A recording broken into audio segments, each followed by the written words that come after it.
take it out. Okay, I'm going to take it out. All right, okay, so I was at a party a couple weeks ago and I was talking to another mom, and she excused herself quick because she got a call on her cell phone, and she walks over and there's obviously a heated conversation, and she comes back and she says, oh yeah, Owen wanted to go to a party. I wasn't gonna let him go, but then he's going with Dylan, and Dylan's a good kid, so Dylan can go, he can go if Dylan's going. And I was like, okay, that's great. So in high school, I was that kid. I was the kid that the other mom said, oh, Beth's going, you can go, right? So my skeleton in my closet is that I have no nudity, I have no nuance, I have no skeletons in my closet because I was like a super good kid in high school. I did not like beer. And the Senate Judiciary Committee would be bored to tears, but in a bipartisan way, about reading my high school yearbook, just so you know. So this had some advantages being a super good kid. Like, my parents, I think, realized this. So when I, at 16 years old, a junior in high school, asked my parents if I could go on a trip with my boyfriend, his twin brother, his girlfriend, and one other friend to their cottage in Maine for their senior week, they, to my surprise, said yes. And I was like, oh, okay, very good. So we went, and you'll see that their faith in me was well founded, because the best story that I have from this is that what I learned on that trip was I rediscovered a love for listening to the written word on my trip, on my senior week. Like, who else has a senior week story like that, right? So we went up to Maine, and we were off the grid, mostly because there was no grid yet. It was 1988. There was no internet. There was no Netflix. In fact, we got there was no television. There was no radio. The only radio anywhere that we could find was in the boat outside. And the first couple of days, we had a great time, did a lot of outdoor stuff. But then it started raining. And we were a little bit on the bored side. And since we were good kids, there was nothing like nefarious to do. And my girlfriend, Philip's girlfriend, Mary Kay, was the only one who had thought to brought a book. And so I don't remember who said it, but we're sitting around one night and somebody said, what are you reading? And she's like, what do you mean? They're like, you seem pretty engrossed in that. Why don't you read it to us?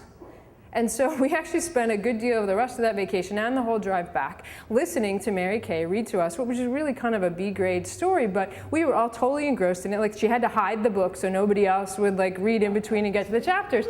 And I stored that away, and I didn't really use it again until my husband and I started traveling, and he figured out very quickly that I was totally useless on a long-distance trip, because it takes about 45 minutes for me to when I'm trying to drive. So I needed to find a role in our traveling, and so he could drive for a long time, but he got car sick when he tried to read. So I would read to him while he was driving, and that was really fun. And we did that, and then we had kids. And when the kids got old enough that board books were not enough for them, Adam was actually our oldest. He was 5 when Harry Potter came out. And we had 4 kids at that point and a job, and you can't justify sitting down and reading Harry Potter by yourself when you have that much to do. So we said, we'll read it to Adam. So David actually started reading, and then we got all the kids together, and it actually became a nighttime ritual in my house until the kids were in high school. That was kind of our gathering at the end of the day. I would read to them. Most of them would fall asleep, and that was our nighttime ritual. We read a lot of really good stuff. It turns out when you read to kids, like, they can take in stuff that's a lot higher level than they can when they're trying to read it themselves. We read all the Harry Potter series, we read all the Lord of the Rings series. I thought maybe we were going a little too far. I read Oliver Twist to them, the original Charles Dickens book, before we went to see Oliver at the Fulton. And I wasn't exactly sure if they were getting it, but we went to see Oliver. Jack, who was 4 at the time, as soon as the play started, like, tugged my sleeve and said, Mommy, I think that's the Dodger. And I was like, wow, he got that. Like, he realized what the characters were. And proudest, like, one of my proudest mommy moments ever was middle school. Adam was reading the Christmas Carol in his middle school class.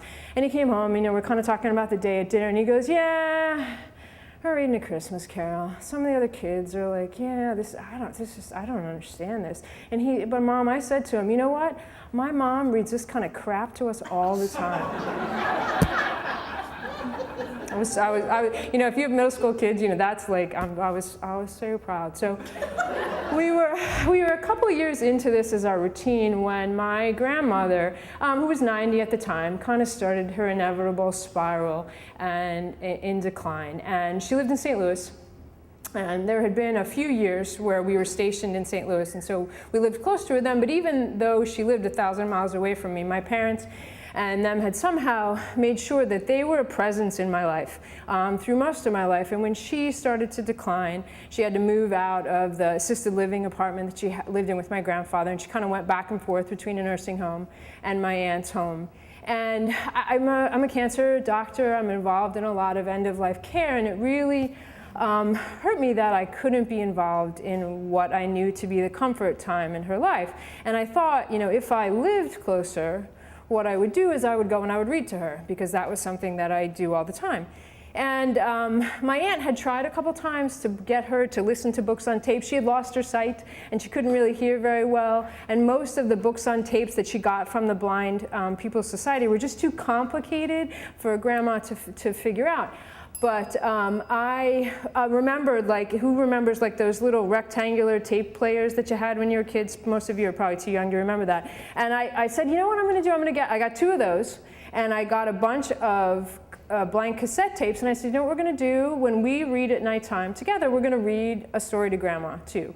So we started taping for Grandma, and after the first tape, I sent her a matching tape recorder and the tape, and Nancy said she was listening to them. And I don't think it was about the story. We were about 3 chapters into A Mysterious Island by Jules Verne, which was so much better than 10,000 Leagues Under the Sea. I don't know how that isn't A Mysterious Island by Jules Verne. It was really cool.